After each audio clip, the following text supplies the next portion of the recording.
আসসালামু আলাইকুম আপুরা। আজকে আমি আপনাদের দেখাতে যাচ্ছি আমলকির আচার। আমি প্রথমে একটা হাঁড়িতে পানি গরম করে সেখানে আমলকি দিয়ে দিয়েছি আর কিছুটা লবণ দিয়ে দিয়েছি সিদ্ধ করার জন্য। আমলকি যখন একটা পর্যায়ে সিদ্ধ হয়ে আসবে হালকা, তখন একটা চামিচ দিয়ে দেখব যে আমলকিটা সিদ্ধ হয়েছে কিনা। সিদ্ধ হয়ে গেলে তারপর আমি এটা নামিয়ে নিব। আমার এই আমলকিটা এখন সিদ্ধ হয়ে এসেছে, ফেটে গিয়েছে আমলকিগুলো। এজন্য এখন আমি একটা ছাঁকনিতে ঝরা দেব ঠান্ডা করার জন্য। কারণ আমি এগুলোর বিচিগুলো খুলিয়ে তারপর আচারটা দেব।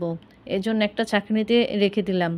তারপর আমি এখানে নিয়ে নিব আচার দেওয়ার জন্য পাঁচফোড়ন, জিরা এবং ধনিয়া। এগুলো নিয়ে আমি হালকা করে টেলে নিব। পুরোপুরি ভেজে নিব না, হালকা টেলে নিব। এই জন্য আমি এগুলো এখন টেলে নিচ্ছি। সাথে দুটো আমি শুকনো মরিচ দিয়ে দিয়েছি। তারপরে এগুলো আমি ব্লেন্ডারে হালকা করে ফাঁকি করে নিয়েছি।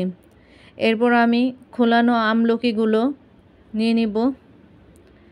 এই যে দেখুন, আমি এগুলো বিচি থেকে খুলে নিয়েছি আচার দেওয়ার জন্য। তারপর আমি একটা হাঁড়িতে 1 কাপ পরিমাণে তেল দিয়ে দিব, 1 কাপ। এরপর এখানে কিছু পরিমাণে রসুন দিয়ে দিচ্ছি। রসুনটা দিলে আচারটা খেতে ভালো লাগে, স্বাদও বাড়ে। রসুন দিয়ে দিচ্ছি, রসুনগুলো ভেজে নিচ্ছি। রসুনটা এভাবে ভাজতে হবে যে রসুনটা একটা ব্রাউন কালার চলে আসবে। তারপর দিয়ে দিচ্ছি 2টা শুকনা মরিচ দিয়ে আমি ভেজে নিচ্ছি ভালো করে। শুকনো মরিচ আর রসুন ভাজা হয়ে আসছে। এখন আমি এখানে দিয়ে দিব আমার হলুদ গুঁড়ো দিব। আমলকিগুলো প্রথমে দিয়ে আমার ভেজে নিতে হবে। আমলকিগুলো দিয়ে ভেজে নিচ্ছি। তারপর দিচ্ছি হলুদ ফাঁকি হালকা করে। তারপর মরিচ দিয়ে দিচ্ছি, বিট লবণ দিচ্ছি। তারপর দিচ্ছি এখানে আমি চিনি আমি এটা এখন যার স্বাদ মতো দিতে পারেন। আর তার আগে দিয়ে নিচ্ছি আমি ফাঁকি মশলাগুলো কিছুটা দিয়ে নিচ্ছি, পুরোপুরি দিচ্ছি না, বাকিটাও আমি নামানোর আগে দিব। আর এখন দিয়ে দিচ্ছি আমি চিনি 1 কাপ পরিমাণ। চিনিটা যার স্বাদ অনুযায়ী দিতে পারেন। এখানে আমি দিয়ে নেড়েচেড়ে নিচ্ছি আর বাকি মশলাটুকু দিয়ে দিচ্ছি।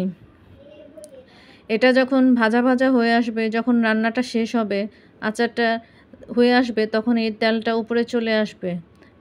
তখন আর এটা আপনার রোদে শুকাতে হবে না। এটা আপনি ঘরে রেখে বা ফ্রিজে রেখেও আপনি খেতে পারবেন, যদি তেলটা আপনি পরিমাণে বেশি দিয়ে থাকেন। আমার এটা হয়ে এসেছে, দেখুন তেলের উপর উঠে এসেছে। এটা যখন পুরোপুরি ঠান্ডা হবে তখন আমি একটা কাচের বয়ামে রেখে দেব। কারণ যে কোনো আচারই কাচের বয়ামে রাখলে অনেক দিন পর্যন্ত এটা ভালো থাকে। ধন্যবাদ আপনাদের সবাইকে।